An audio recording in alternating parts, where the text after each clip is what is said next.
Hi, my name is John Su and welcome to the Naked Real Estate series, How to Buy Rental Properties Like a Naked Boss. Today's topic is, how do you evaluate your potential renter? Well, the first step is, it starts from the very first contact, the emails. People who are saying, I'd like to see the property, quick one-liners, I don't even respond to those people. Right? If they don't put in the effort to ask questions and to present themselves properly, it's probably a waste of your time to respond to them. So first I'll evaluate how they, our first interaction would be by email. If they decide to call, I pay attention to how well they speak, how attentive their listening is, how they respond. You know, are they polite? Are they mature? You kind of get a vibe by hearing someone's voice and hearing them talk, how they are. Especially in using my questions, the renters that are very, I guess, irritated or annoyed with all the questions that you ask, they're probably not going to make great rental tenants.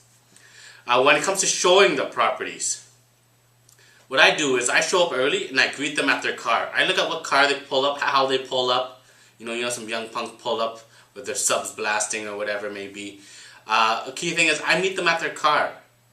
I'll actually look inside their car to see if their car is a pigsty, dirty cups, empty bottles, McDonald's wrappers where it's just nasty, where it's dirty. And I just want to differentiate. There's dirty, which you don't want to rent to, and then there's messy. I'm messy myself. I live out of my car, papers everywhere, lock boxes.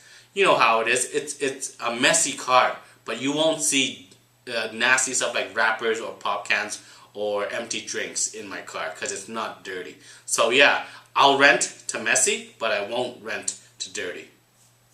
You know, I kind of see how they present themselves. I look at their nails, I look at their hair, I look at their clothes. Is it dirty? You know, if they're painters, of course it's going to be dirty. But if people show up sloppy and poorly put together, they're probably dirty people and they're not going to take care of your rental very well.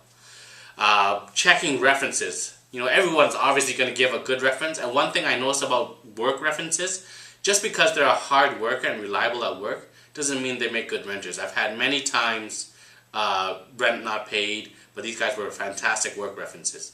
A key thing that I do when checking personal references is I always kind of do the tester of character and I play on people's emotions of empathy and sympathy, because I always say, you know, your friends seem like great people, you know, and yeah, and I always propose a scenario where I basically rented to people that I thought were good, ended up evicting them, and ended up wrecking their credit because I had to take them to court and got the judgment for the missed rental payments. And basically, the people were worse off after renting from me because they didn't pay their rent and I ruined their credit.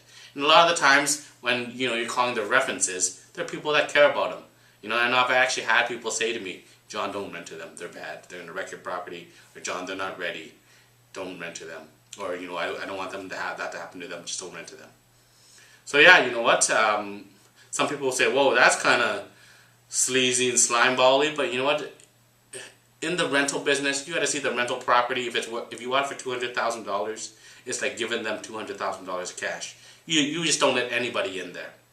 And you know what? Putting in good renters or putting in bad renters is going to be the main determinant of how your investment turns out. You put in a great renter, they're going to make the value go up. You put in a bad renter, it's going to be emotional trauma with physical trauma. You know, it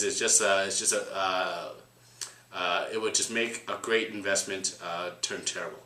So yeah, that's my 2 cents on how to evaluate the renters. It's it's a different way of doing it, but you know what? It works for me.